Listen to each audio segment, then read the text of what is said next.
बीड जिल्ह्यातील मसाजोगचे आदर्श सरपंच संतोष देशमुख यांची हत्या होऊन आज 21 दिवस लोटलेले आहेत. तरीही त्यांच्या प्रमुख मारेकऱ्यांना आतापर्यंत अटक झालेली नाही. ही पंचायत राज व्यवस्थेतील सर्वात दुर्दैवी घटना आहे.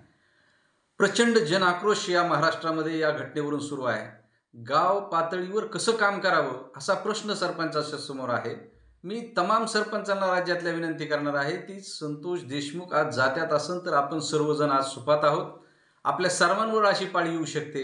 त्यामुळे राज्यातले आजी-माजी सरपंच, आजी-माजी उपसरपंच यांना विनंती आहे.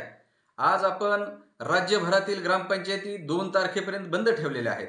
ज्या जिल्ह्यामध्ये यापूर्वी ग्रामपंचायती बंद ठेवल्या होत्या तिथं त्या बंद राहणार नाहीत.